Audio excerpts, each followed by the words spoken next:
Welcome, everybody, to the Jurassic Park Podcast. I'm your host, Brad Jost, and today we're going to be discussing our full spoiler thoughts on Jurassic World Chaos Theory Season 4.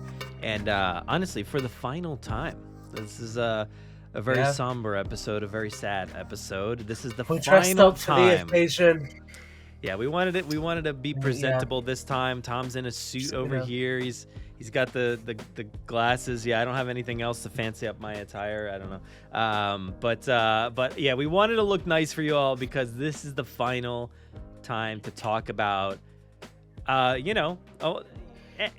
of these DreamWorks shows. I mean, we'll be talking about them in the future, but like this is it's been an experience. Just say that this is it, and then like when we release this episode, they announce another season.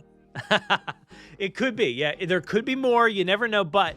For now, the word is that there's nothing left in the tank, and this is my last time talking about this with Tom. So, how you feeling, Tom? How you taking it all in? Yeah, it's interesting because it sounds weird, but and this no disrespect to the show, but I don't think the show itself coming to a conclusion hit me or really fazed me that much.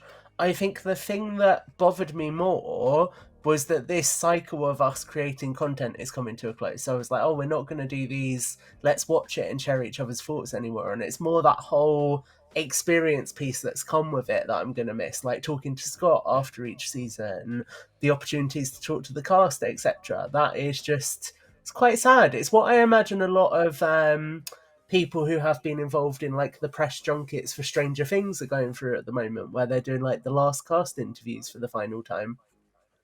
Yeah, for me it has hit me though, because like I've talked about it a lot, but this is the final time we get to be in this moment of Jurassic World Dominion and that era of the franchise, like those 3 films, all of that content.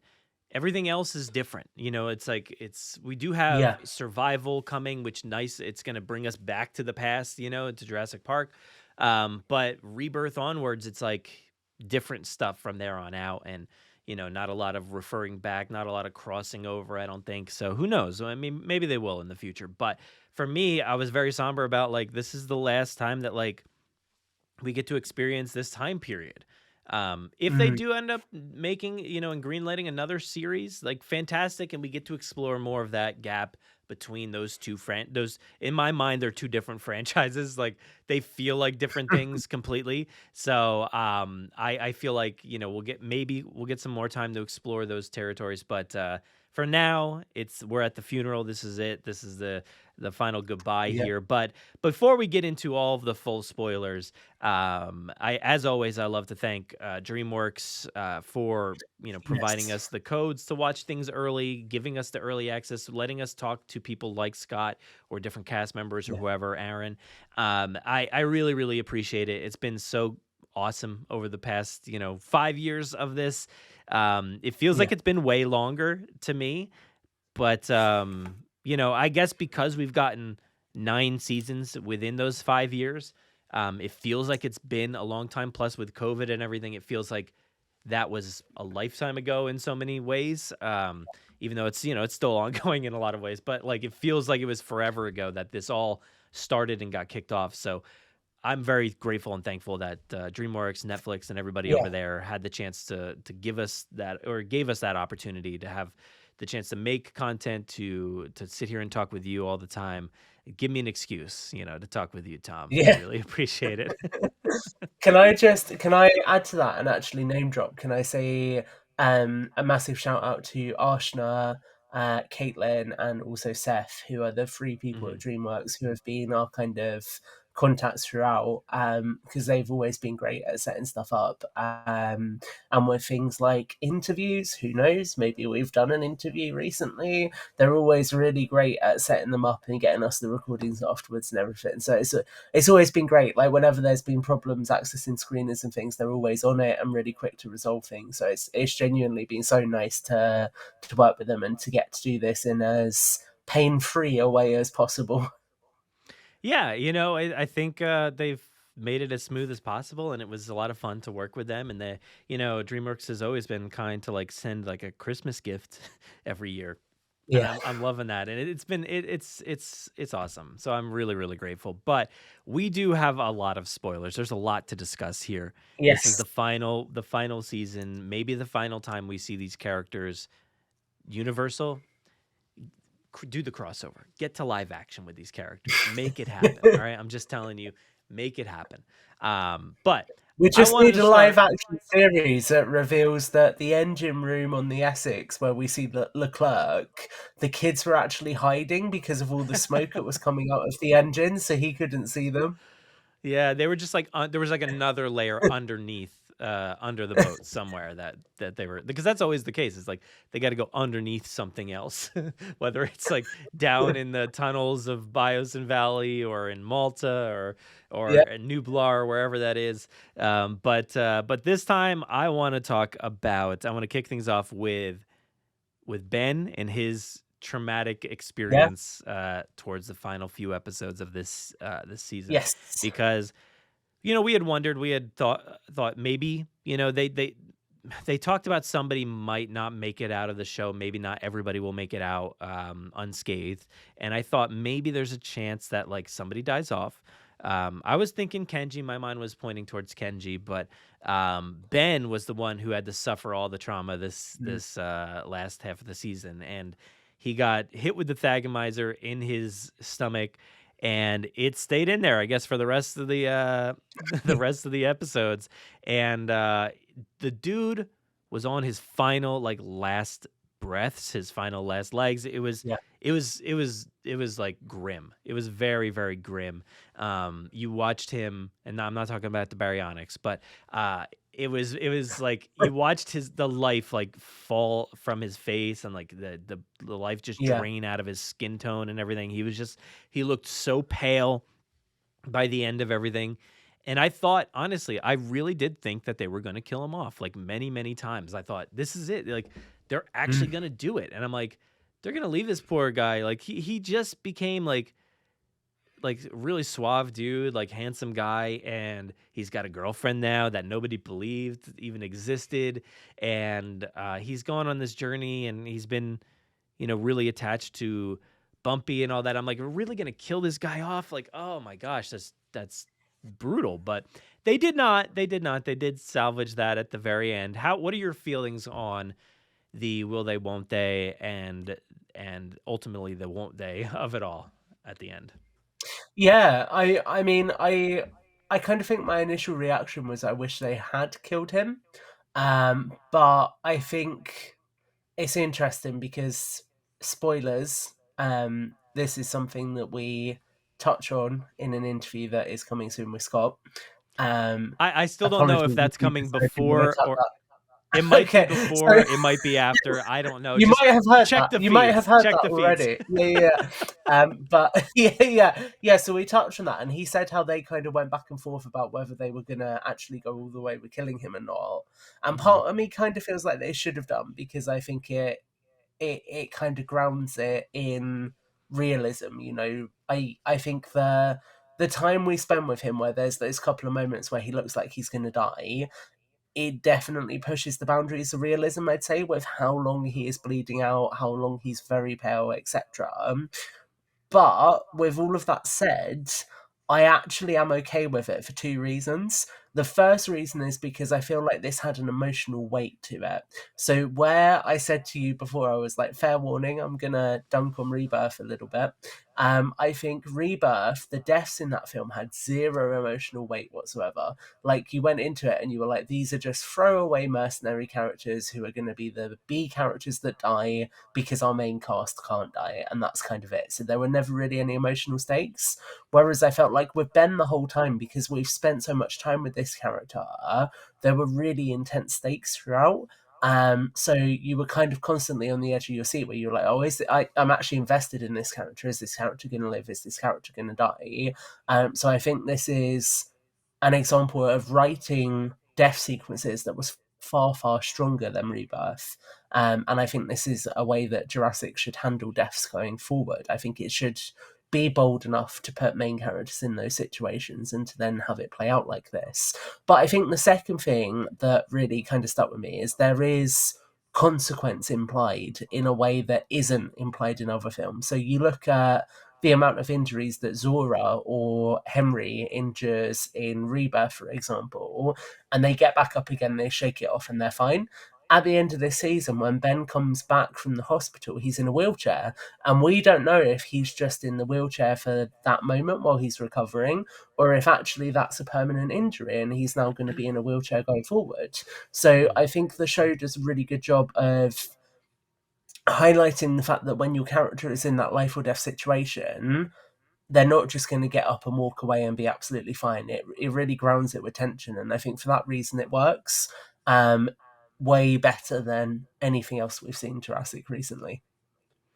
Yeah, it's unfortunate. I mean, with the first movie, we got a lot of time with a lot of those characters. So whether they were, you loved them or hated them, you still had a lot of emotional weight, I think, tied to those characters. Yeah, And then with Eddie in The Lost World, it's like you love that guy. Like you don't want him to get yeah, torn to shreds. Like that's horrible. Mr. Udesky, like he had a little bit of sympathy towards him, even though I didn't really like the guy or anything, but like it's fine. Like I don't know if Bone Man Ben, I don't know what category he falls into. I don't really care about that guy.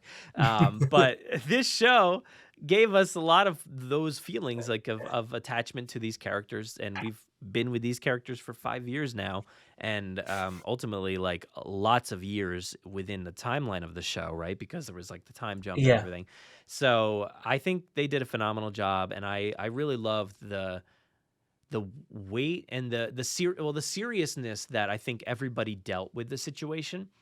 A lot of people yeah, stepped up, they became leaders, and I think the seriousness at which like the expressions on everybody's face, the way that they changed their like demeanors after that, like how grim everybody felt after that. It was pretty interesting to see, and everybody was like looking traumatized, and I felt like a pit in my stomach for 5 episodes or whatever it was, 4 or 5 episodes. It was a hard watch, to be honest, and I don't know. mm, Like I have rewatched it, but I don't know it's going to be like a very fun rewatch over and over again. Even though there's some really cool yeah. moments, I think, in this tail end of the show. But all right, so that's Ben. Any further thoughts on Ben there, and his dying? I I actually think I have one. Go yeah. ahead. Go ahead. Oh, I I was asked going you, to and then I say, was like, I I have think one. it's interesting that they kind of I think they were really smart in terms of the fact that they tie other people's responsibilities to his fate as well. So Brooklyn, for example, feels really responsible for it because during the whole moment where he's injured, there's a moment where she goes and she's like, right, I'm basically going to sacrifice myself right now because I got these people into this Yeah. situation. I need to get them out of it. And then he's the one who saves her. And he kind of plays the role of the moral compass for a lot of the characters throughout this season in terms of when there's different conflicts between characters, he tries to get them to see things the right way. So then that just compounds the effect that him being the person who gets hurt then has. Yeah, yeah. He was trying to really get people to be back on the same page a lot of the time. And I think there was some sort of line, even when Brooklyn did that. It's like, what are you doing? You can't do something like that. Like, that's crazy. You gotta, Yeah, we get you. I just dropped my pen. We need you here. So, him getting hit, that was like, oh, dude, that was rough to watch. But I appreciate yeah, them taking that risk, and honestly not even knowing what they were going to do when they were writing the show, and what the outcome was going to be. I think it plays out very well, and it shows that like you don't really know. And it kind of, to me, it plays out like, I actually appreciate the fake out in Rebirth with what's his name, Duncan. Like because definitely. the way that they forecast that the entire time, that it's like he's dying, he's definitely dying, Yeah, and then he didn't, and that was nice. So I appreciate him still being around for the future, and same with Ben. I like that, like they told us like he's dying, dude. They even showed us, which was what I was gonna say before. It was like they showed us like these dream, death sequences in a way, yeah, like where he's just like, he's just so out of it. His mind is fading, and he's just seeing stars, and he's feeling comfort, and he's feeling at peace. And I thought that was really beautiful. I thought that was really cool. And I bring up a comparison in our interview with Scott, so go listen to that, because I was like, dude, that's kind of cool the way that that's It potentially sounds. tying in together. Yeah. So it's out, maybe, whether it's out or not, I don't know. But let's move on to our next piece. And this is, I wanted to talk about the outcome of a lot of these characters. So Mm, Darius is on his way, back. He's gotten picked up by Kenji from the airport. And it seems like Darius and Brooklyn, I know for sure, are working in Biosin Valley. It seems like maybe others are too. I'm not totally sold on who was working where with like what was Kenji doing? Because he said like, "Oh, thanks for letting me make myself at home at this cabin yeah, that you own, I guess, Darius." So I'm not sure if he was probably working there, but I don't know. Sammy and Yaz, on the other hand, maybe they were working in the valley too, but they were also working with Dr. Wu to, you yeah, know, cure the world of these locusts. And I thought that was brilliant. I was really hoping that they would do that. I think if you go back to some episode or live stream or something, I absolutely said like I would love for these characters to work with Dr. Wu to fix this.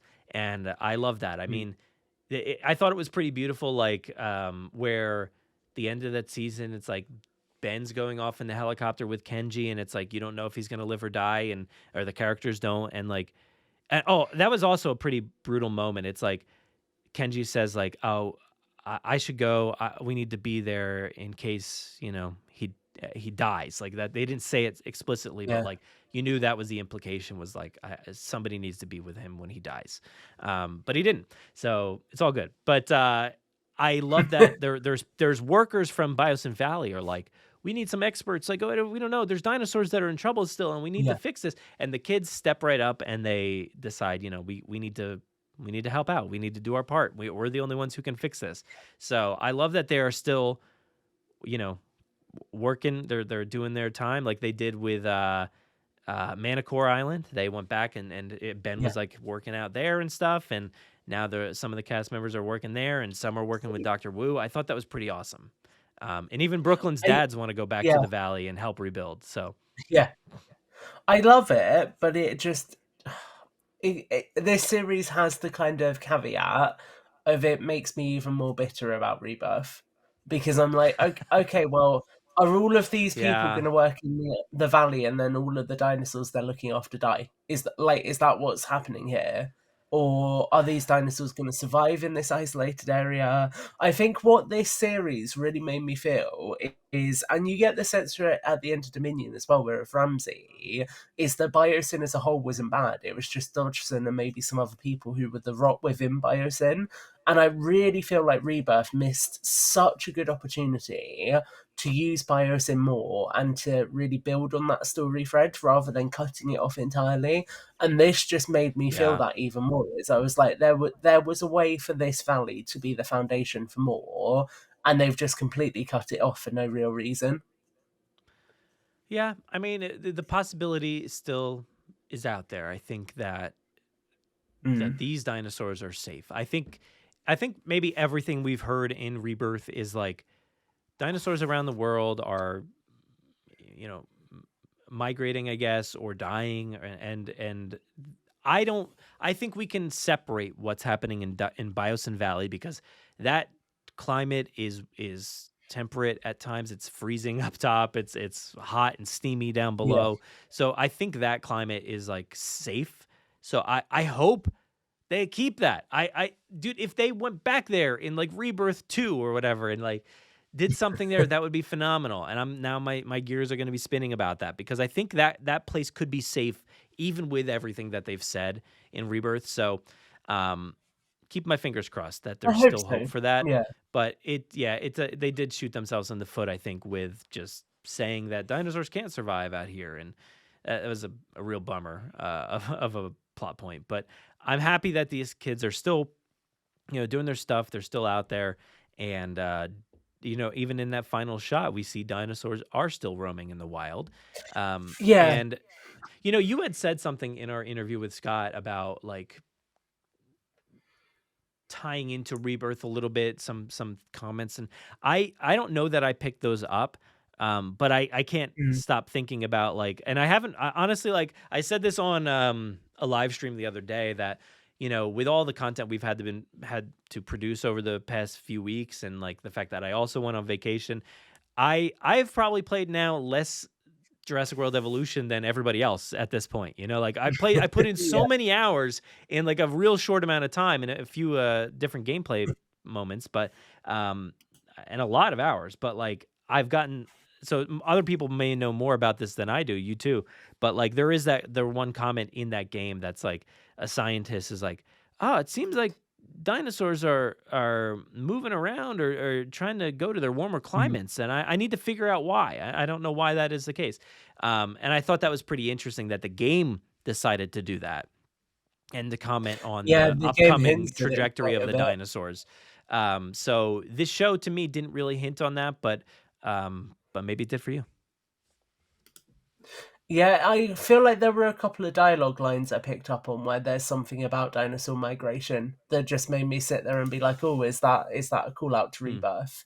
So a couple of little moments like that. I do think with the ending, what I would have really liked to have seen is rather than us being told what they're doing, I think we should have been shown it. So you know how at the end of Camp Cretaceous we kind of get the shot of like Ben away on Manticore Island and that kind of thing. Mhm. I would have loved if this was a montage of shots of where the kids had been. Um, Yeah, and I also, I think that's cool. do you know what? Part of me also would have enjoyed if they did the reunion, but they had cut it to black when the car door opens. Hmm. But that's season 5, man. That's Yeah, that's the cliffhanger. You can't do that. Um, I actually I like that idea of like showing what they're doing and getting to explore that visually. But I also yeah. like the Fast and Furious, like we're gonna sit down and have a Corona all together moment for this cast, because that's They it's don't have a family. Corona, to clarify. It's No, from they a coffee don't. shop. No, I know, but like in Fast and Furious, everybody gets around at the outdoor picnic table, and they've got their Coronas, their family, they're talking about their experience, and that to me is like the same ending, and I appreciate that kind of ending. I like it. But I want to move on to the dinosaurs. So I mentioned Yes. dinosaurs are still roaming in the Triceratops. wild.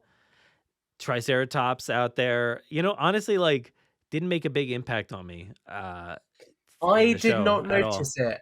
I did not notice it until somebody else who's got screeners mentioned it to me, and they were like really hyped, and they were like, "Oh, did you see they finally got the Triceratops in?" And I just replied with, "Where?" Yeah. I honestly don't know. I didn't even register it. But some dinosaur moments that popped out to me. I want to start with a big one, and that is the fact that 3 Rex come in and have a fight sequence. All 3 of them. You got Rexy, and I guess the 2 from the Lost World at the end of Dominion. They all look the same. Uh, I'm okay with that. Like I'm not gonna begrudge them for a 2-minute, not even sequence, that they just didn't render like really different looking Rexes or anything. But I was grateful that we got 3 Rex Yeah, fighting against the Atrociraptors. I still thought that looked really, really cool. And it's yeah. not since the Lost World, I don't think that we've gotten oh, I guess we did get Big Edie, Little Edie, whatever was happening there, but that didn't really feel like this. This felt better than that. They're not the Sornorexes confirmed. I mean, whatever, man. It's like you got to go like onto Discord and find like a deep message. You got to go into somebody's DMs to see like Colin Trevorrow made a comment about something, and then that's how you know that it's the Rexes from the Lost World or something. Yeah, I hate that. I hate that about this they're franchise just that they can't just other like tell us. Rexes chilling in the valley. Yeah, yeah, yeah. Yeah, I do. I'm Do you perfectly know what? fine with whatever they are. Like I just like that there was 3 Rexes right there, 3 Rexies Yeah, essentially fighting in that yeah. moment. That was so cool. that was the one thing that did make me laugh though, was it was literally the exact same model, and I was just like, and I was just sat there like, am I tripping right now? Is this? And then I was like, oh no, I know what they're trying to do here. But what was I going to say? I did like how throughout, so kind of in that sequence is set around this part of Biosim Valley. It's like gated access to the valley where there's an elevator that goes down into the Hyperloop and all of that kind of stuff. And I really liked how we got a little bit more of the valley infrastructure, and like the idea that actually the watchtowers that were out in the valley weren't just watchtowers, they were like research stations, and one of them held computer servers and that kind of thing.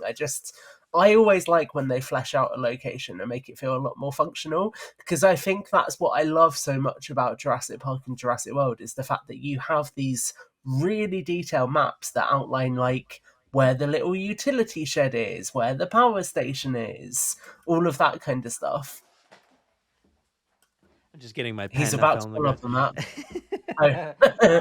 But no, I love that as well. I like seeing all the different dinosaurs like that go into their med, whatever, the medical bays and stuff like that. I thought that was pretty cool. But yeah, so that happened right at that elevator. And there is a nice link to our conversation with Scott. So if you have listened, if you haven't, I don't know. But when that moment happens, I was like, oh, it just kind of cuts to the next scene. And I like that we heard like what happens in between that. And I was like, oh, cool. Like that was pretty cool. Cause I was wondering myself, did they do this thing and just kind of do that? And Scott confirmed yes. So that was pretty cool. Also, I want to talk about the Atrociraptors as well. There's like a lot of young Atrociraptors all over this island, and specifically there's like a training program, talk about facilities and new things to see. What? Island? Whatever it is, you know what I mean. Are we back on Manticore Island? What? Yes, we are. It's Biosyn Island. That's where we are. This valley.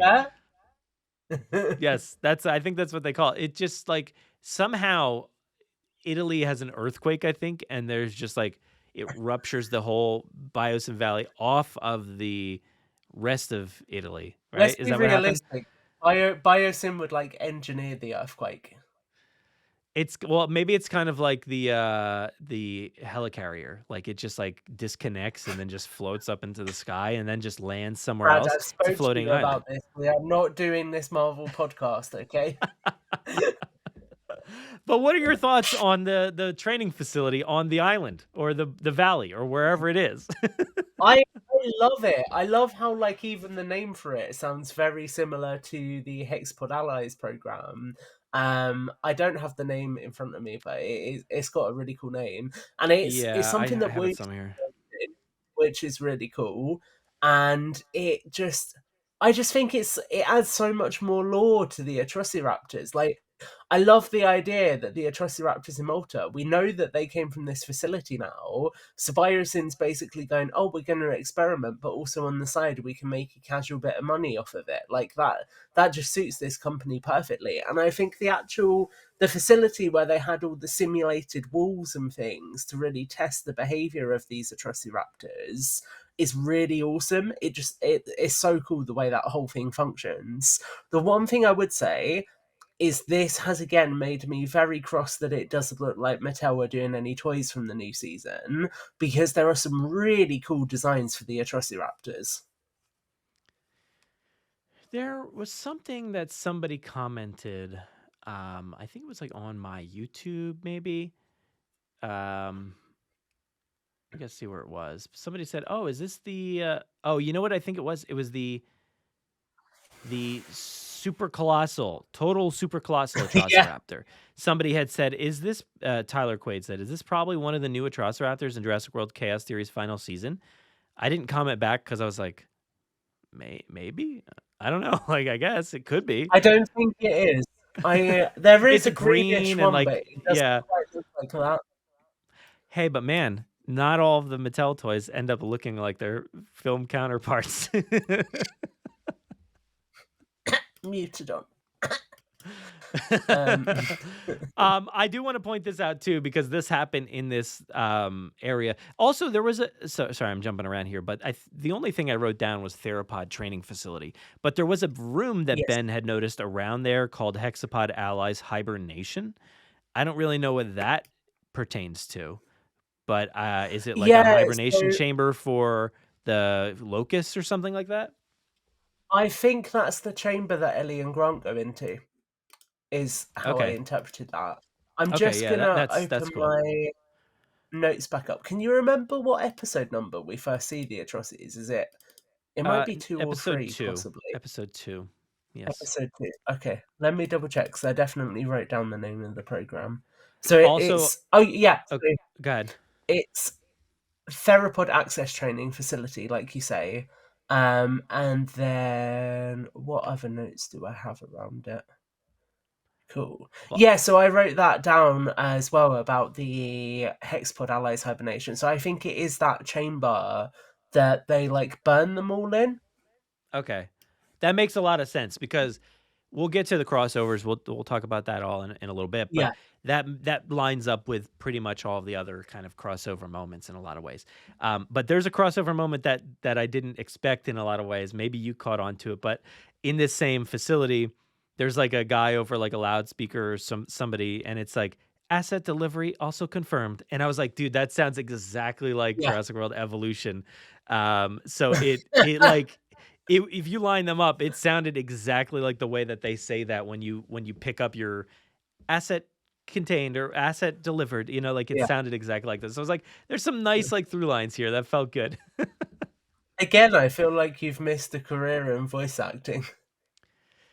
You know what? I have a lot of live stream listeners that always talk about a red phone. I have a lot of red objects here that I pick up to call Universal directly, and they have not picked up. Is I end that up a just talking lighter? to myself.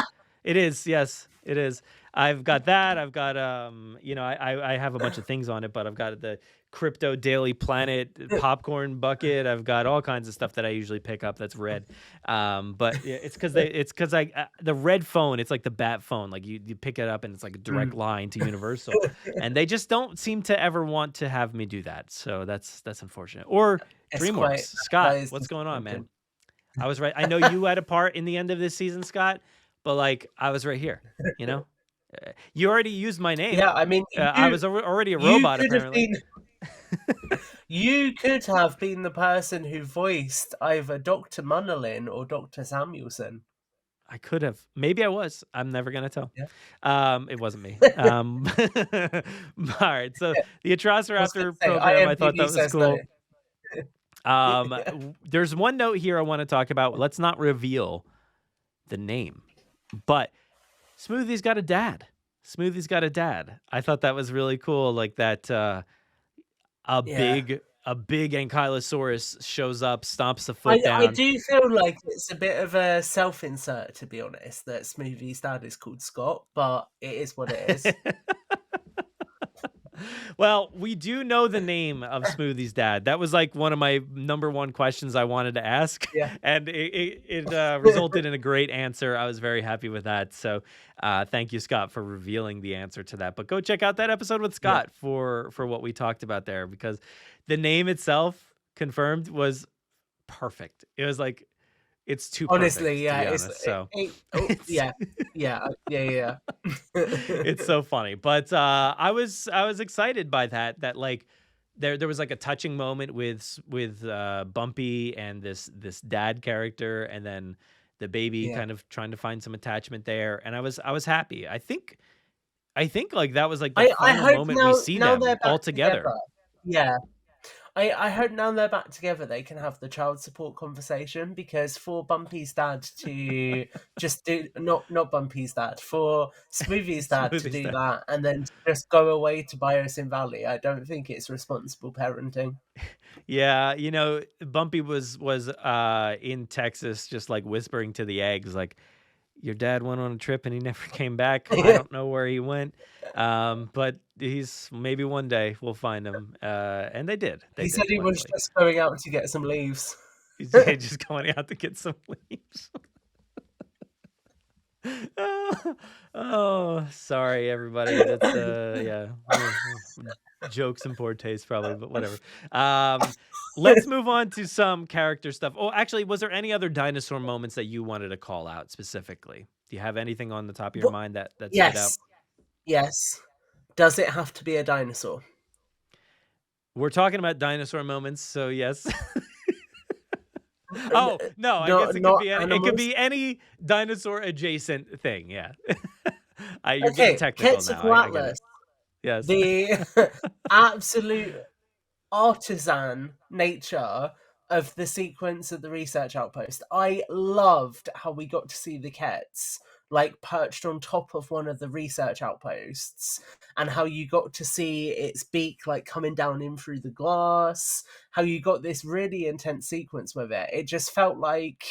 It felt like the Dominion Kets getting the treatment it deserved, which made me really happy because obviously we get the Kets back in Rebirth, but the Rebirth design's different. So it was really nice to spend a bit more time with the Dominion feathered Quetzalcoatlus and see it doing some really cool stuff.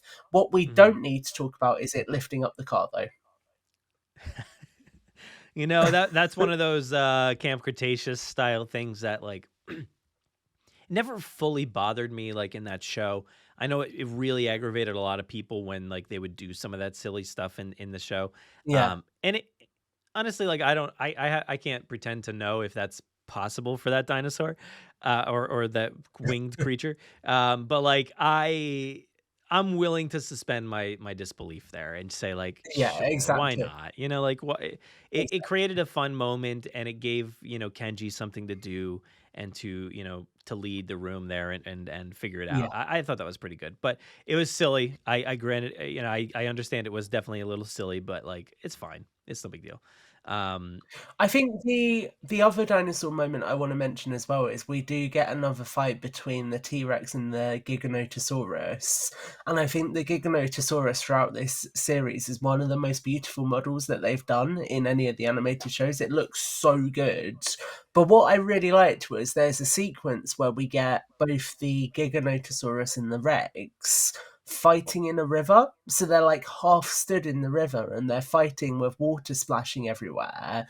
And I just thought that was really cool because I don't know that we've actually ever seen that before. Like two big theropods fighting in a river as opposed to just being on land. no, I don't think so. I mean, I feel like in Dominion, the T Rex's dead head, like fell into like a little bit of water at the end, but or in the beginning. Yeah, But I don't maybe not exactly like what you're talking about though. But I agree, the Giga looked cool. And I was okay with like the new, initial meeting because I feel like in the movie we like thought, okay, this is the first time they're meeting and establishing yeah, dominance and in this one they took it to an extreme, right? Like there's a all out brawl between the two of them yeah, with the Giga establishing dominance and like really just ripping the thing to shreds almost. But there was I like that there was like many moments of like this is my land, get out of here. And even the Rex had some yeah. moments like that, like, go away. This is my area. Don't cross that river. This is where we are at. So I thought that was pretty cool. Yeah. Um, Yeah, no, I thought it was handled really well. I think the Therizinosaurus didn't necessarily get as mhm. much screen time as I expected, but I was quite happy about that because I think in some twisted way there's still a way that Tails works, Brad. There's still a way that it works because you don't expressly see the Therizinosaurus go straight into the sanctuary facility. Yeah, you see it kind of making its way there, and then it's there, and that's about it. So Yeah, I think the Therizinosaurus scenes were so cool. Like it looked so menacing. It looked like it was straight out of the movie. I thought that was fantastic. So yeah, I really dug the Therizinosaurus. Let's talk about some character stuff. So we've talked a little bit about the yeah. tiny bit about the main characters and everybody. Um, I want to jump into Dr. Wu straight away because he shows up and he's looking as frazzled, maybe even more than ever. And he's basically Yeah. like, help me, please. Like, I need help finishing this and stopping everything. Will you guys help me? I appreciated that. There was a nice moment where Yaz He's very mentions, remorseful. Oh yeah, for sure. He needs help like correcting his mistakes, and that, you know, we had heard the line in the trailer about like some mistakes are best left kept locked up or whatever. So he just meant dinosaur cloning and training and all that stuff in general. It felt like Yaz mentioned the Indominus, and the Scorpius got a shout out too, which I was like, heck yeah. Thank you, Scorpius, for being shout out. And then Yaz also calls him, which this felt like commentary to all of us, like in a lot of ways, like in the you know, the fan community. Yaz calls Dr. Wu an evil genius, and Wu's like, Yeah, "That's a little reductive, you know, don't you think, or whatever." So I thought that was pretty funny to have her say that, like just kind of yeah, off the cuff, like a lot of us would be like, "Dude, the guy's evil" or whatever, and like she did the same thing, and he's like, "Well, that's a little reductive," like you know. So I yeah. appreciated that comment, and I liked seeing Doctor Wu, and I'm glad that the cast members, the rest of the crew, worked with him at the end of the movie. I tell you what I find quite interesting as well is we actually see Wu with a tranquilizer rifle. So I made a note of that. So when basically we get a moment that is immediately after Maisie and Beta have broken off somewhere into the facility, and you kind of see this biosim response team go sprinting downstairs, and then Wu is with them with a tranquilizer rifle as well. Yeah. Yeah, I thought that was funny. He was so like he was actually pretty mean in that moment. He's like kind of Yeah, barking orders at these people, but then turns into this very remorseful guy about like I've made a serious mistake, and he can confide in Brooklyn in that moment, you know, and have a, you know, that relation yeah, there from the past that they, you know, which she, I feel like, is the one who really established any sense of remorse for that character. You know, like I feel like those threads started to grow in that moment right after Fallen Kingdom's intro, when she talked to him yeah. somewhere on that field, I think, or something like that. So, loved seeing Doctor Wu. Could have used even more. We didn't get any other character crossovers that I remember or anything. Um, which is, you know, how do No, you feel about that? it's How you interesting because feeling? I feel like they could have. Oh, I don't Dodgson, know. Like I've obviously said it Dodgson. before, and Sorry. yeah, we get Dodgson, and I've said before in an ideal world, I would have liked for them to. It's really bad because it sounds like I'm just being like, oh, just do the ending that I came up with. But I actually think that them crossing over with the courtroom scene would have been a really nice way to finally get Ellie and Grant into the show without them having to do anything. They could have just been in the background.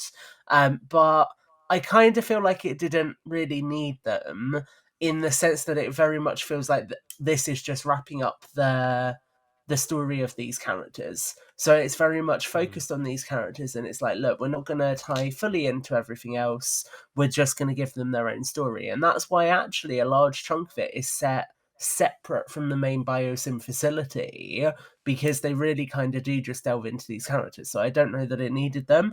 I think seeing Ramsey pop up would have been cool. And in our interview, Scott does reference the idea that they discussed that. And I think that could work quite well here. We do get a cameo of Kayla's plane, which is, is something We'll more get there. than nothing, I suppose. But yeah, I don't know it necessarily needed more. Like maybe you could have had a couple of little moments like the appearance of Deadass Denise or the appearance of the coffee counter guy to just add some fun cameos, but I don't think it needed any more of the main cast. Well, yeah, to me, Denise is there in voice only, but I think when you talk about the courtroom sequence at the end of Dominion and maybe tying that into this, I think yeah, you could have like swapped the ending that we got with all the characters coming together at the very end to say like we need to set the record straight. You know, Yeah.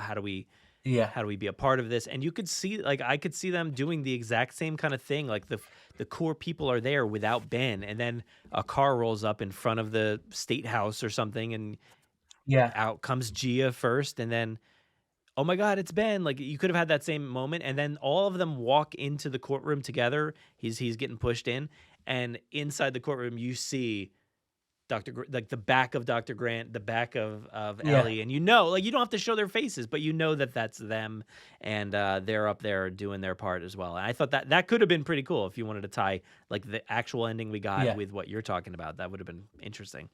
Um, let's talk about Dino Nerd. A little comment there breaks Darius, which is like hurtful, Yeah. very hurtful moment, and it causes a rift between like there's a lot of moments in this show that like they have to break everybody down to the ground before building them back Yeah. up for the ending. And I thought that was a pretty heartbreaking moment when she said that to him. I was like to Ernest, I was like, Yeah. dude, you can't do that with him right there. That's brutal. Yeah. What I really love about that arc, more so than the specific use of Dino Nerd, is the fact that so there's a lot of discussion online about whether Darius is meant to be representative of people who are neurodiverse. And I think if you are neurodiverse and you feel represented by Darius, then that's great. And I think what this season does do really well is highlight how the definition of love and caring for somebody is different for different people, and if your brain works differently it processes it a bit differently. So what I really liked was the way they explain how actually, and I'm curious as to whether you took the same thing away as I did, is actually his love for Brooklyn is just platonic, and it has been platonic the whole time, but he hasn't quite known how to articulate that in the way that somebody else would. And I just thought that was a really nice way of explaining that and giving a little bit of visibility to the fact that for different people, how you express your feelings and your thoughts can be different. Oh yeah, I thought that was pretty great. I loved the way they handled that and kind of shut down a lot of the online chatter about like Yeah, these two characters need to be together, which is not never a thing that I really ever honed in on like everybody else apparently has. But the way that they talk about that, it was kind of nice. It was like a very peaceful, just like I love you, but like not like that. And I just didn't know how to say it. And I thought that was pretty nice. There was a lot of moments like yeah, that. I think Sammy and Yaz coming back together and watching that relationship grow again was very wonderful. Like yeah, seeing them, be just in the same room together at first, and then okay, there's some little jokes, and like now they're laughing, and now they're holding hands or whatever, and now then they embrace and they kiss again, and they're back together, and I thought that was pretty beautiful. I was so glad that they didn't tear them apart and leave them, which yeah, me I could too. have understand. I can understand like every adult relationship has like things where it's just like, well, we also love each other, but we just can't make it work, like, and we get that. So I could see that Yeah, have happening, or that been happening there, but I'm just very happy that they brought them back together and said like, you know what, everybody out there, you know, get lost. This yeah. is what we're doing. This is what we And they like, do it. They and do it that's in a why we're really nice way as well, yeah. because they're constantly seeing, like, they're basically observing dinosaur family units. So I think it's the Pachyrhinosaurus they see first, and then Hmm. Bumpy, Bumpy. Smoothie, and Blank. And then they're like, "Oh, this is reflective of our relationship as well." And those beeps you can hear are actually Netflix shutting us down in real time. It's been a fun ride. Thanks, Caitlin. Caitlin's hitting the mute button every time. But but yeah, I thought having them back together was great. Any other I don't know. That like I said before, like Kenji really took charge. Um Ben was taking charge a lot of the time, but then was like kind of taken out of the fight for a while. Darius, Yeah, I feel like in this show, while it started as him, especially with Camp Cretaceous, but like even in the start of this show, it started as like his story. And then I feel like he's kind of been on the back burner a lot with all these other stories that have been happening.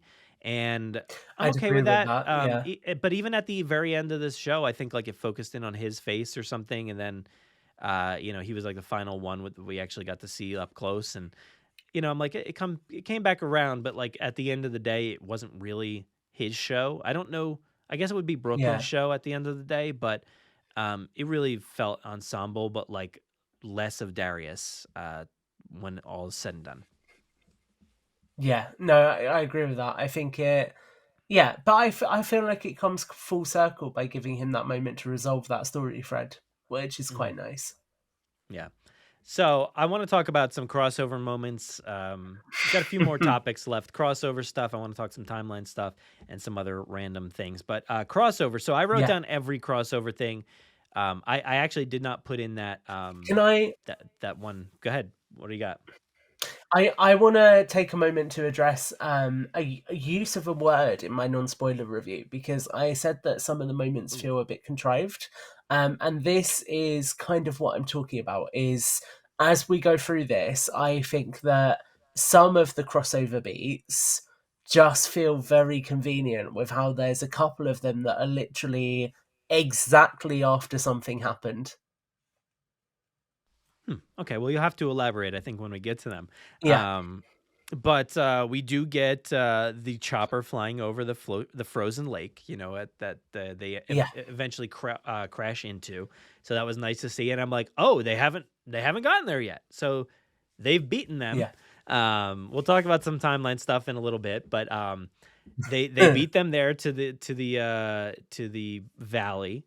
And we also get somebody, which I did call Denise here, activating the aerial deterrent system, because she's the one who did yeah, that, I think, in the movie. So you do hear like a woman over the voiceover there in the helicopter, like deactivating the system or whatever. So that's in episode 1. We also get dodged in at Rexy's integration into Biosyn Valley, which they had yeah, within the chopper in Dominion. They talked about like, ooh, the Rex just arrived, like the one that you guys knew, yeah. like, so just arrived, like that was it. I guess that's what Ramsey was talking about right there. So that was nice.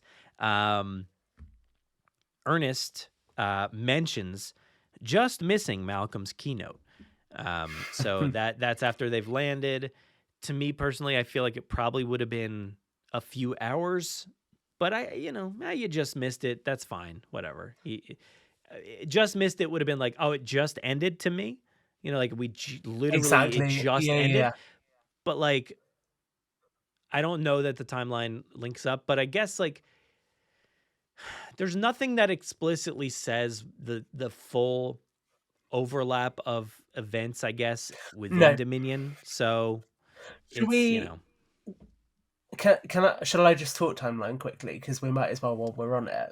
So okay. I kind of feel like that there's two moments which are like that, which is basically the moments you've referenced, so Ernest, and also I didn't clock the T-Rex one, but that one, because the way that Dominion plays out, it's a split story.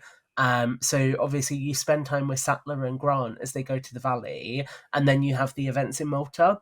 And the way Dominion is now, there's ways that you can argue it, right? Which is essentially Dominion is presented to people as a linear narrative, so you think that things happen after each thing sequentially in the film. Now you could argue they don't, but the kind of issue with that is that both Malcolm's speech and the Rex's integration in theory happens before anything has gone wrong in Malta. So we've kind of seen everything go wrong in Malta, and then we're getting references to those moments that should have happened way before, back when the kids weren't even in the valley. So that's where it kind of feels like it's a little bit messy, I would say, is those kinds of overlaps. And where it gets a bit contrived, I think, is there's like a couple of moments where they just miss another event. So they're like in the tunnel going in the opposite direction just as Dodgson dies, or they're in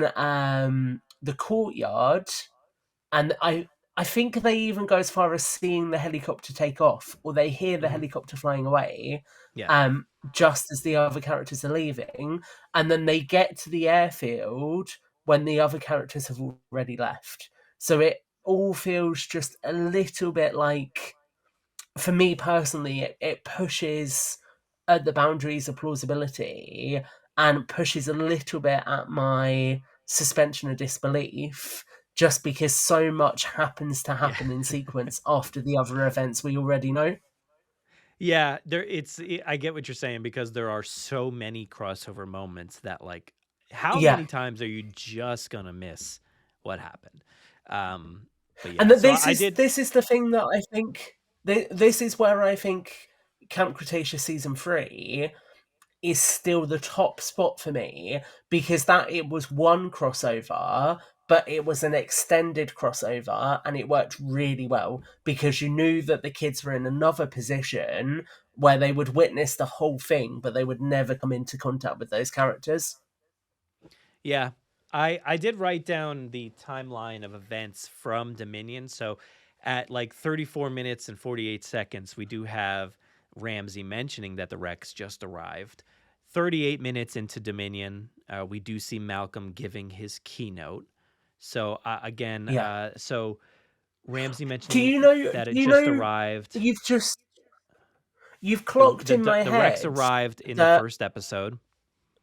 yeah, you've clocked in my head that it can't, that Dominion as a story, it has to be sequential, because Dodgson and Soyana have a phone call, don't they? So that has to set that things are happening at a certain Mhm. time. Yeah, I guess it does. Yeah. And then that's the way I've always viewed Dominion, is that this is all happening Yeah, linearly, like it's all one after the next, or simultaneously.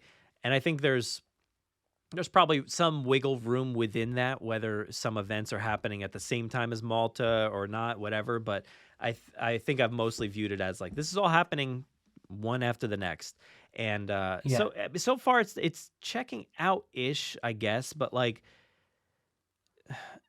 episode 2, we do see, or we do hear about the keynote. So that's 38 minutes. So that's only 4 minutes after. Now again, it doesn't have yeah, to be like timeline wise. Like I don't know how long it took for Ramsey to say that line. It's not. I'm not imagining it's only 4 minutes of actual life yeah. time. You know, so Exactly. Yeah, there is yeah, some wiggle room there. But I just wanted to indicate like that kind of stuff. I also well, this is what part is this pertaining to? Oh, okay. So this is I wrote down a bunch of information here about Soyano Santos hitting the laser. Um, yeah, in Jurassic World Dominion, she hits it at 11 minutes and 56 seconds in season 3, episode 9. In Jurassic World Dominion, it's 59 minutes and 46 seconds into that movie. So what I yeah, wanted to know was like, okay, so Ghost splashes into the water at 1 hour and 3 minutes, which is 4 minutes after Soyana Santos hits that button, right? So yeah. that checks out. That's real time. That's real time. 4 minutes for Owen's bike chase to the plane taking off Bro, and you Ghost went falling so into in the. depth. Oh my Yeah, I god. did. I did. This is what I'm hoping, and that's why I asked Scott about the minute to minute aspect of Yeah, this stuff, and then to hear that yes, he did have that breakdown for a lot of things. That's great. But by minute 21:20 in season 3, Soyana Santos is walking up to the battle arena. I also, this is just me just writing notes, but 48 seconds, that's when the action starts in the next episode. So it's yeah. about 19 minutes of episode time from the time that like, oh wait, what? Let's see. But hold up. I should have So this indicated is this. Go ahead. this is where I think the issue is, though, because so at that point when Soyana's walking up to the battle arena, we're already in the plane to Biosin Valley, right? And we Hmm. know that the children get in a helicopter, not a plane. So a helicopter Yes, is not going to I get got there it. before a plane. I got this. I know, but this is my breakdown. All right, so it takes off. The chopper takes off with the camp fam at 20 minutes and 10 seconds. So, Jurassic World Dominion, Soyano points the laser at Owen. 3 to 4 minute breakdown between like when Ghost splashes down. Chaos Theory. About 16 minutes into season 3, episode 9, Ghost should be crashing down into the water. Yeah, Kayla, Owen, and Claire take off in their airplane to Biosin Valley. Ghost shakes off the water. Season 3, episode 10, at about 1 minute and 33 or 45 seconds into the episode, real time. It takes Ghost about 6 minutes from splashdown to shaking off the water. So that's how long that takes, because we do see Ghost shaking off the water. Yeah. as she's heading up to like the arena area. So 19 minutes later, Brooklyn, Darius, Ben, and Yaz take off in the chopper. So in total, all of the stats that I've just accumulated there, I did the math, and it should be about 24 to 25 minutes after Kayla, Owen, and Claire take off. So Okay. they're already on their way for 25 minutes or so before this chopper takes off. Now, it's a self-guided chopper. Like it maybe it's got a more direct route or something. Maybe Kayla's plane could have needed fuel. Maybe they needed to stop for fuel because she didn't intend to take off right in that moment. So maybe she did have to stop for fuel, and that's why, they didn't make it there on time. But I think then, the challenge is that we don't see her until episode 4. So the plane is episode 4 of season 4. So it's quite a time after the kids have got to the valley. Mm-hmm. Yeah. And again, that's where I kind of stopped. I wanted to do more, but I didn't have enough time. But I wanted to calculate, like, how much time is there from, from I think all of that it's fair happening to Kayla flying over, which I mentioned to you that, like, I didn't even notice it. But yeah, by episode 4, that's when Kayla's plane flies over. Go ahead. I think what I'd say is I think it's a bit wonky. I think it's not quite as tight as season 3. But I'm kind of at the point where I'm like, do you know what? It's the end of the show, so I'm okay with it. Like, I think if this was midway through the show and we were building to something else from it, then I'd be like, oh, it should be a little bit more pinpoint. But I think because it's the end, I can kind of excuse it a bit more. I'm okay with it, to be honest, even if there are some little inconsistencies there, like by a few hours or something here and there. I'm okay with it, just because I like hearing these crossovers. I like hearing that Ernest mentions you just missed Malcolm's keynote. Dodgson, says that there's 2 assets they're on the loose, and we know who they are. It's Beta and Maisie. And then we do get that moment in episode 3 where behind like a glass door, it's like a fuzzy glass door or whatever, you can see they're chasing Beta down the hallway, like behind the doorway. So you actually do get to see part of that moment. Kayla's plane flying over in episode 4. The locusts start to crash down in episode 6, burning from the sky. The remote herding begins in episode 7. We do hear the Therizinosaurus walks off while chasing the kids after hearing the Giga and Rexy roar, which I'm like, there we go. That's like a lovely, tie to. Oh no! It's blind. It's whatever, it's its own thing. This two separate entities. Why have you done that, Brad? But that's what happens. I didn't clock that. That's what happens there, and it walks off in episode 7. It's a different Therizinosaurus. Yeah, different blind Therizinosaurus. 2 blind Therizinosaurus walk into a bar. And we do, like, this one I didn't expect that it kind of, when it happened, I was like, oh, this is sick. Like, the Dilophosaurs, like, they hear their friend locked up, and then they get stuck into that facility, the medical facility, and then they end up down in the Hyperloop. And I'm like, oh my God, that's amazing. It's Kenji's fault that Dodgson is dead. I'm like, that is chef's kiss. Like, that's amazing. That kind of stuff is so good to me. There is a power outage, and I'm assuming this is maybe due to Ellie and Claire. I wasn't totally firm on that, but yeah, there's the power outage that happens in episode 8. They do reference it. They have. Hold up. Let me grab my notes from that episode. There's a line in it, I'm sure. Episode 8, did you say? Yes. Something. Yes, so they make a line about the power and say that there's something messing up in the 3rd floor control room. Okay. There it is. Yeah. We also know that Darius sees Dodgson like entering the Hyperloop pod, which I thought, oh, that's great. We know what our timeline is now. And I love that these little moments cue us in on where exactly we are in the Dominion timeline. So whether they're, loose in the beginning, I think everything else is pretty pretty good outside of Oh those my God. first few, you know? Go ahead, what do you So got? I have a line in my notes from this episode that is after that whole stuff with the power, they obviously get it back, and then the main power gets diverted again. And there's the line where it's main power has been diverted and I can't get it back. Because I think in the control room in Dominion, they're like, oh, if we do this, it's going to break the system. So I literally have a note that's Owen and the others caused Ben's death. Bloody hell. Oh, that's so brutal. I need to rewatch now the end of Dominion just to be like, stop, guys, stop. You're trying to Yeah. kill Ben. That's amazing. And then when they were like, oh, we're going to go and get the Biosyn self-flying helicopter, I was like, no, you're Yeah, not. I know. Yeah, so that happens coming up soon. It's after the Hyperloop Dodgson moment, you get the dialos are heard killing Dodgson off in the distance, which I thought was Yeah. great. The fight between Giga Rexy and Therizinosaurus is finished. Like, we see the fallout We of that. appreciate it. There's a really comical moment where I think they're all sat talking, and in the frame you just have the Giga's dead body. Yeah. It's in a lot of the frames there. Like, they're having conversations. You see it like blurry, and then at one point it just like focuses in on the dead body.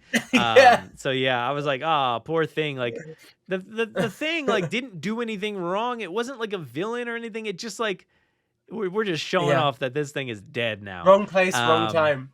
Yeah. And we do see the chopper fly away with the Dominion crew in episode 8. So that was another one of those moments. They're like, go get the chopper. No, you're not Yeah. gonna get it. But like, they just missed everybody else. Outside of that, like you mentioned, like the airport thing. Like, I didn't really notate that, but that's there as well. But yeah, so they do make it there as well. But that's the crossover stuff. Yeah. I mentioned all my timeline stuff. I think that was about everything I could clock really for the crossovers.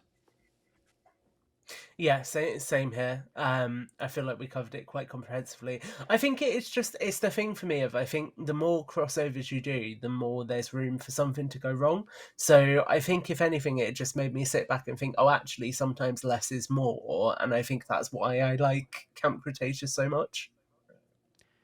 Yeah, I think if they had,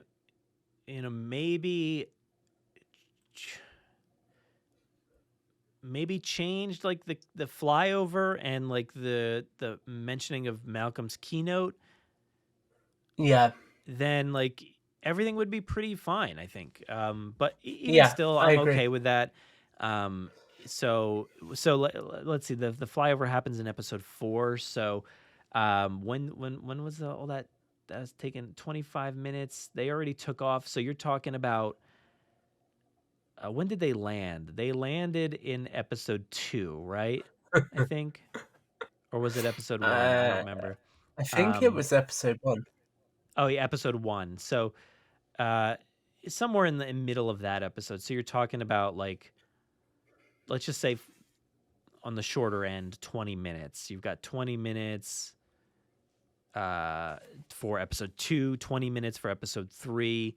Let's just say another 10 minutes for episode 1 and 10 minutes for. So you're still talking about 30 minutes worth of overlap when so that's nearly an hour worth of unaccounted time from the 25 minutes that they took off late to the 25-ish minutes, or no, actually, yeah, I guess, no, 20 minutes, that's 50 minutes, so it's over an hour, well over an hour. Like, you're talking almost an hour and a half at that point of missing time. So it's minimal. I think everybody can just kind of brush it off, but like, I just was curious about that, and I know you were as well. So,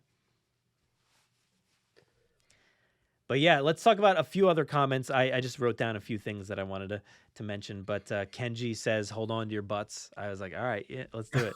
Why not?" I love that you were just sat there like, "Yep, okay."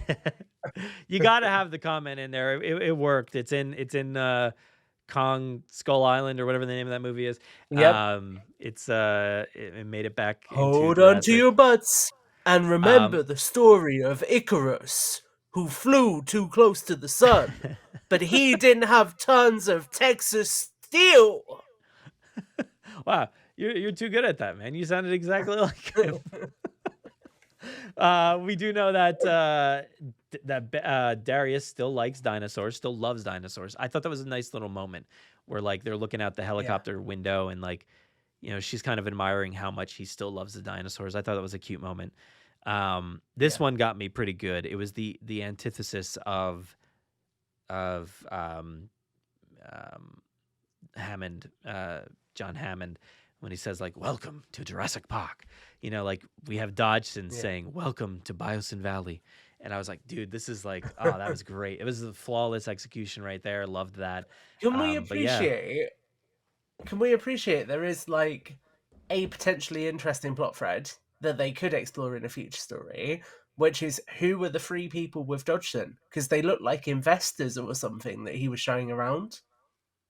yeah, I guess I could have been. It's hard to say. Like so many of the side characters were all just like dressed like formally and The like same, looking yeah, like they all just like looked like they all worked there and um but they all had different looks. It's funny because I've been playing Ghost of Yote, and there's like so many side characters that you bump into in that game. They all have the yeah. exact same like person. They're all the same person. They all look exactly the same. And it's like they didn't use any different models. I'm like, what is happening here? So I'm very confused.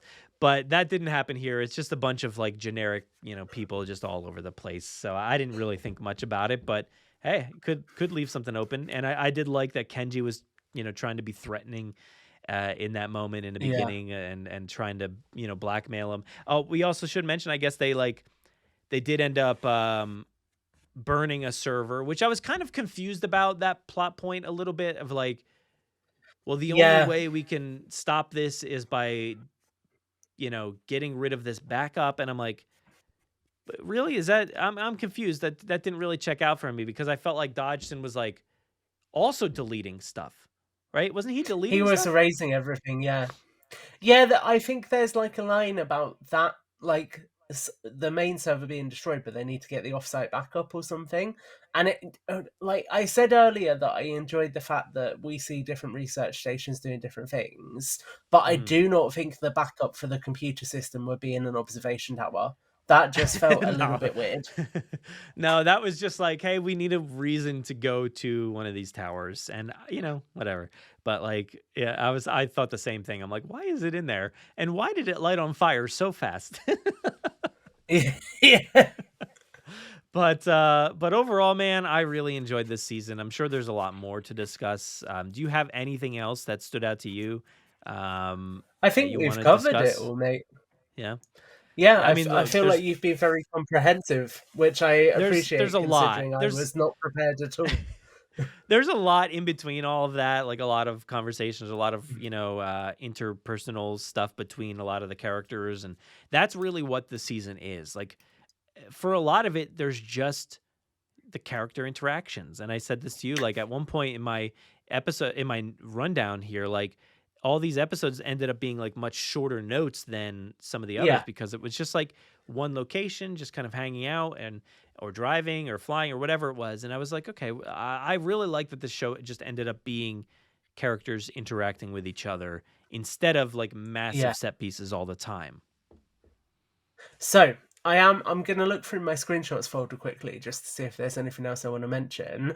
I did get the name of the Atrociraptor program. It's the Theropod Axis program because we see it on one of the screens, and when they're searching for I think it's Bumpy, there's a little Easter egg where it says there's 1,993 results.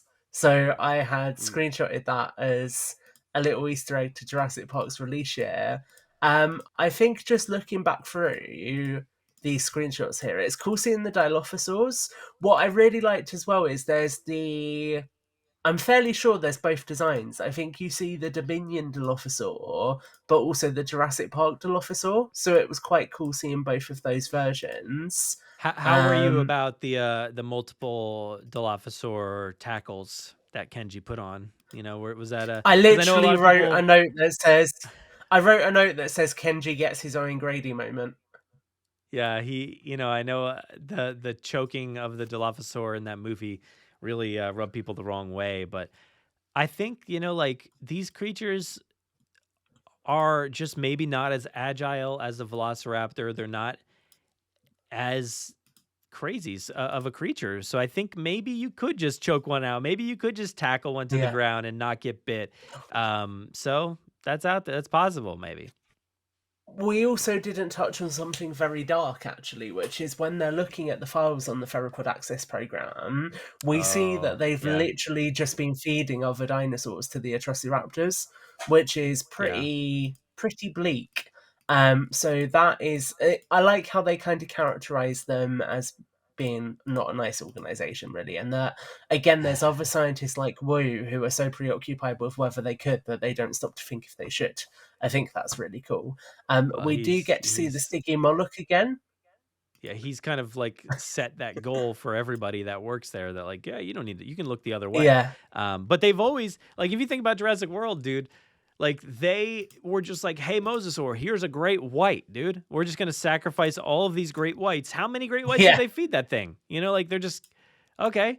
That's just seemingly not an animal that you like just kill off all the time for food. But we did all speaking of food, like we do find out that like the Gutierrez Ranch also now works with Biosin Valley to like supply yeah, some food as well. So that family is like all over the place in this franchise yeah. now. And the last thing I want to touch on is the Dilophosaur that's rescued from the medical facility. It's got an eye patch on. So again, I'd love to see a Mattel toy, but we know we're not going to get it probably. Aw, But I love the fact that the eye patch is just white and a bit glossy, so it looks like a Troodon eye. okay. You know what? You could just paint it yourself, man. Just get some white paint and just, you know, you got it done. Yeah, I'm not that Therefore, artistic. I'm no. I've seen No, some of no. the sets you've created. You got it. You can do it. I know you can. Yeah, they don't require a steady hand for painting. Oh, speaking of Dilophosaurs, Smoothie even headbutts a Dilophosaurus and fends them off. So, like, Yeah, I'm not going to yeah. give the Basically, Dilophosaurs too much credit.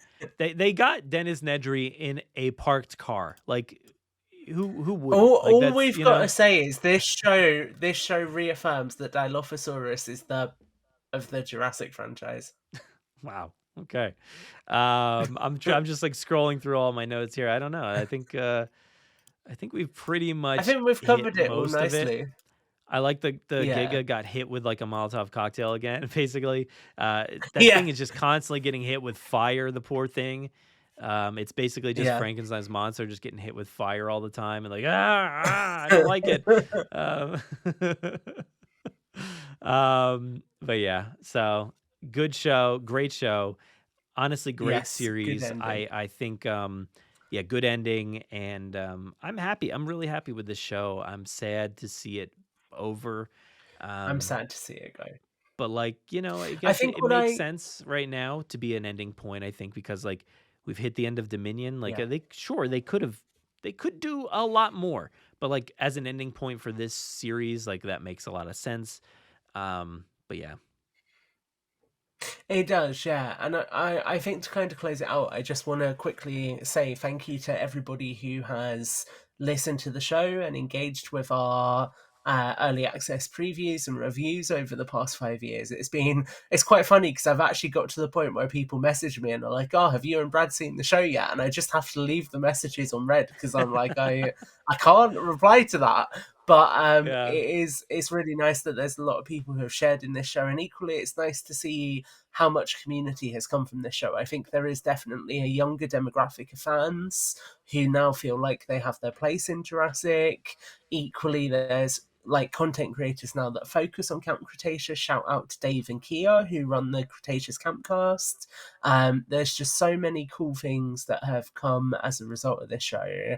And I think while it might be ending, we can be really grateful for that and grateful for the fact that the community has been blessed with something long format to keep us entertained between the films. And now, Universal, the ball is very much in your court to come up with something creative to follow. Yeah, and like, if you haven't noticed, we have some issues with Rebirth, right? So I think there's a lot of room to hit the ground running. Like Scott has said, he has a story that gets us there. Like he has a Yeah. story that could get these characters there. I assume these characters.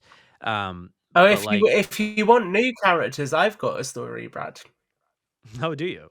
I Mm-hmm. I I Which I think there will could be tell new you about characters. off air. Okay. I think you could have new characters. That would be perfectly great. And I think your story is the same as my story that we both came up with simultaneously separately. But I think continuing with these characters is the way that I would love to see it go.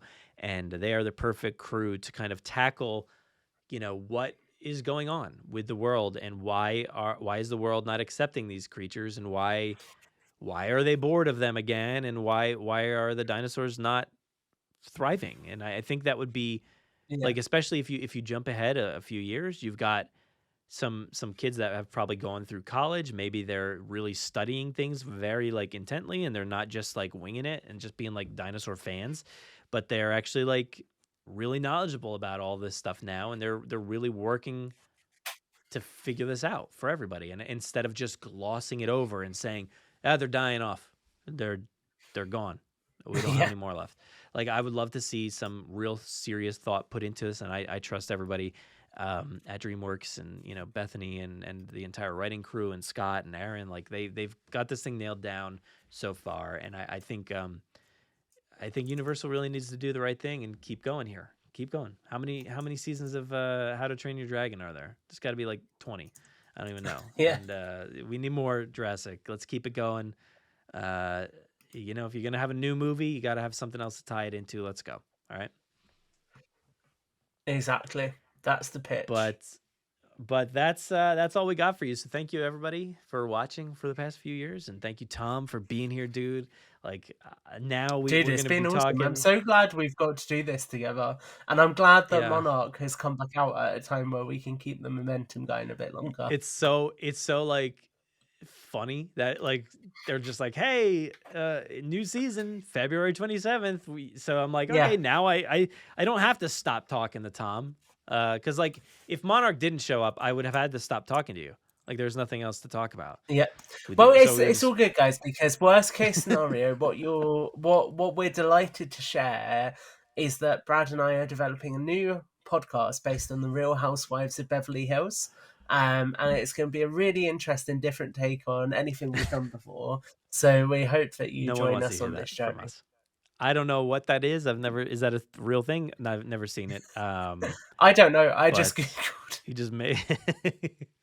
But yeah, we don't worry. We will be talking Jurassic, and talking evolution, and whatever else is on the Just horizon. in the words of dear old Poe Dameron, somehow Brad Jost and Tom Jurassic returned.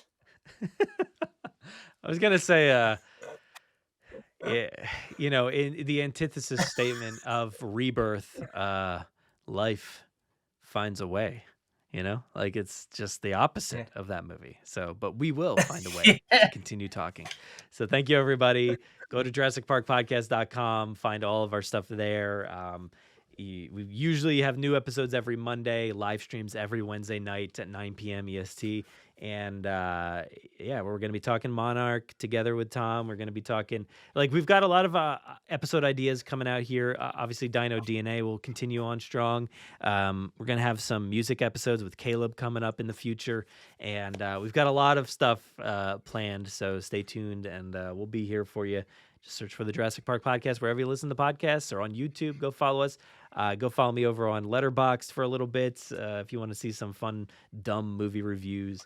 And Equally, if the you want to newsletter. peer through Brad's actual letterbox, drop me a message. Tom gets all of my mail, and then also sends it directly to me. So he comes here, picks it up, brings it back to him, and then sends it back to me just to make sure. But yeah, so follow me on Letterboxd, Brad Jost over there, and then my newsletter over on Substack. You can find that on JurassicParkPodcast.com/newsletter. And at Tom_Jurassic over on Instagram. Where else? Yeah, you're on YouTube as your own self. You're on Collect Jurassic. I do have Collectibles yeah. Yeah, I mainly Jurassic collectibles. I post a lot of videos on there, and also if anybody's interested in GI Joe or 3 3/4 inch action figures, I collect a lot of them. So I actually recently reviewed. I can't reach it from here, and I don't want to go back because then you'll see that I'm wearing shorts and not a full suit. But I recently reviewed the Nightbird from G.I. Joe: Rise of Cobra.